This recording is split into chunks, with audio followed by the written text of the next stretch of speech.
السلام علیکم ورحمۃ اللہ وبرکاتہ۔ ڈیلی ون پیج کے شعبے سے پیج نمبر 323 سورۃ الانبیاء کی آیت نمبر 11 سے 24 تلک انشاءاللہ۔ اعوذ باللہ من الشیطان الرجیم۔ وَكَمْ قَصَمْنَا مِنْ قَرْيَةٍ كَانَتْ ظَالِمَةً وَأَنشَأْنَا بَعْدَهَا قَوْمًا آخَرِينَ۔ قسمنا صاد سے ہے، اگر یہ سین سے ہو تو اس کے معنی ہوتے ہیں قسم کھانا، جسے ہم قسمیں کھاتے ہیں اللہ کی، لیکن صاد سے ہو تو اس کے معنی ہوتے ہیں تباہ کرنا، توڑ پھوڑ کرنا۔ تو ہم نے کتنی بستیوں کو تباہ کیا جو خود پر ظلم کرنے والی تھیں، اور اس کے بعد دوسری قوموں کو آباد کیا، آخرین یعنی دوسری قومیں۔ ان بستیوں کو جب توڑ پھوڑ کیا یا ان کو تباہ کیا، اس کی تصویر کشی پیش کی جا رہی ہے، تو سنیے۔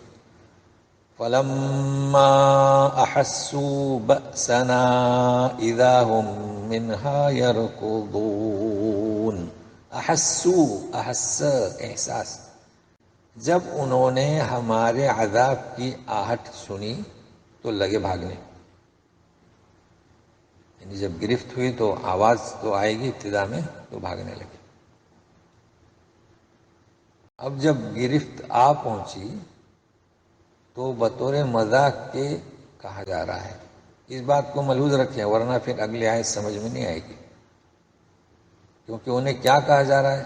جب گرفت آئی تو یوں کہا جا رہا ہے کہ اپنے گھروں کو واپس جاؤ، تو بطور مذاق کے۔ تو سنیے، لا تركضوا وارجعوا إلى ما أترفتم فيه ومساكنكم لعلكم تسألون۔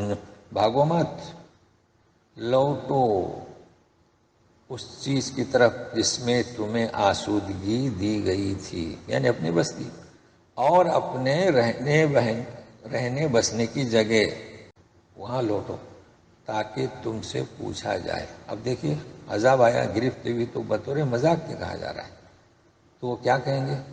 قالوا یا ویلنا انا کنا ظالمین، آئے ہماری ہلاکت، ہم تو اپنے اوپر ظلم کرنے والے تھے۔ اب یہ یوں کہتے رہیں گے، تو سنیے، فما زالت تلك دعواهم حتى جعلناهم حصيدا خامدين۔ گرفت آئی، اب تم کچھ بھی کہو، وہ برابر یہی کہتے رہے یہاں تک کہ ہم نے انہیں کر دیا کٹی ہوئی کھیتی اور بجھی ہوئی کھیتی۔ وما خلقنا السماء والارض وما بينهما لاعبين۔ آسمان و زمین و جو کچھ اس کے درمیان ہے ہم نے کھیلتے ہوئے نہیں بنایا، لاعبین یعنی ہم کوئی کھیل کھیل رہے ہیں نہیں۔ لو اردنا ان نتخذ لهوا لاتخذناه من لدنا ان كنا فاعلين۔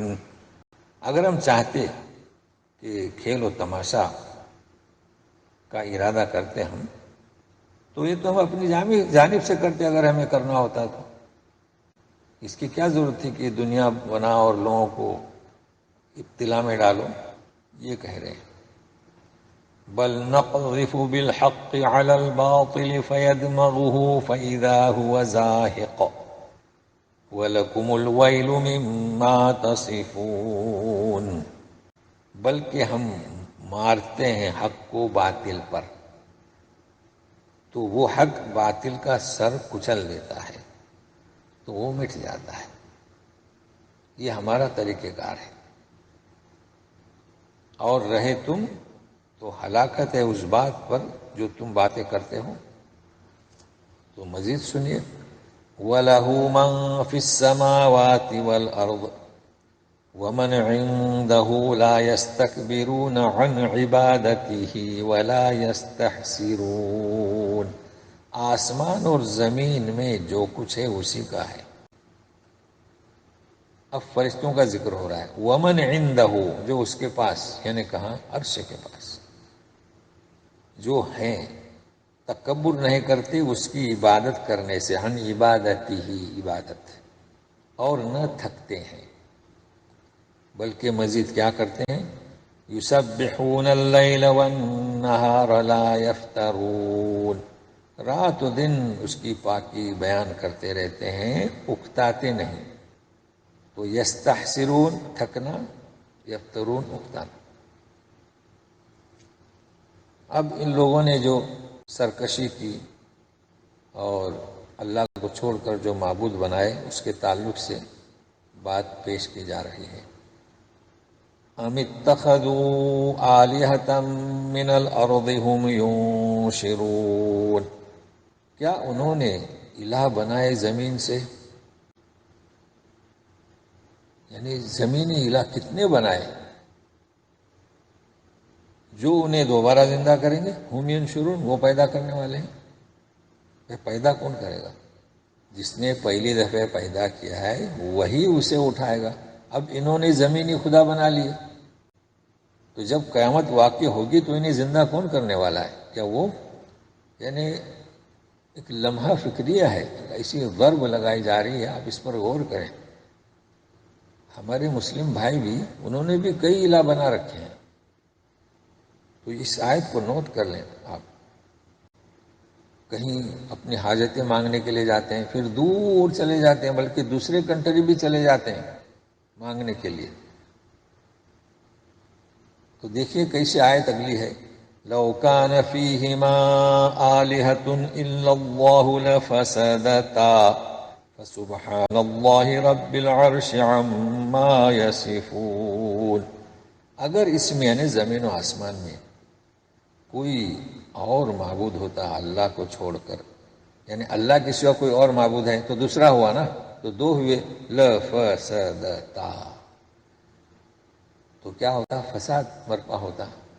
یعنی ایک مثال دی جا رہی ہے، دو نہیں ہیں لیکن ہوتے تو کیوں؟ اس لیے کہ ایک خدا کہتا کہ بارش ہونے دیجئے، دوسرا کہتا نہ ہونے دیجئے، تو فساد ہوتا نا. لفسدتا. اللہ تو پاک ہے اللہ جو عرش کا مالک ہے اس بات سے جو یہ باتیں کرتے ہیں. اگلی آیت کا ترجمہ ذہن میں رکھیں.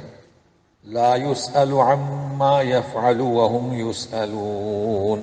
بھئی دیکھیے، وہ کوئی شخص جو کرتا ہے نا، اس کا سوال آپ سے نہیں ہوگا، آپ سے وہی ہوگا جو آپ کرتے ہیں. تو وهم يسألون، ان لوگوں کا ذکر ہے جو نافرمانی پر اتر آئے ہیں، ان سے پوچھا جائے گا. باقی کسی کا کیوں؟ جو کوئی کرے گا، ان کو جو رہبر ہے، جو نبی ہے، وہ جو کارکردگی اس کی، اس سے تمہیں نہیں پوچھا جائے گا آپ کیا کر رہے ہو. پھر کہا جا رہا ہے، سنیے.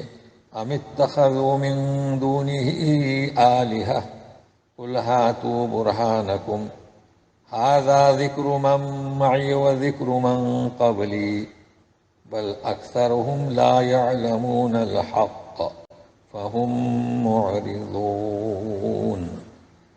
کیا انہوں نے اس کے سوا کسی کو معبود بنا رکھا ہے؟ تو کہہ دیں آپ کہ چلو دلیل لاؤ. ہے نا، بنا رکھے ہیں نا معبود کتنے، تو دلیل دیجیے. ظاہر ہے کہ دلیل تو وہ دیں گے نہیں، اس لیے اس کا جواب دیا ہی نہیں گیا. تو پھر کہہ دیجیے ھذا ذکر، یعنی کیا؟ یہ جو کتاب ہے یہ میری معیہ، میرے ساتھ مجھے ان کی، تو میری بھی ہوئی. تو ذکر کریں، یعنی یہ کتاب ہے، یا یاد دہانی کریں.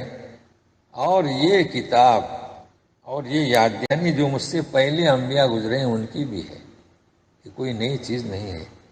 لیکن ہوا اصل بات کیا ہے؟ بل، دوسری بات کی طرف متوجہ کرنے آیا. بل، تو یہ بل کے قاعدے کو نوٹ کر لیں. مگر مطلب کیا؟ بل ہم ترجمہ کرتے ہیں مگر، بلکہ کہ اس ذکر میں کوئی کوتاہی نہیں، اس ذکر میں کوئی خامی نہیں.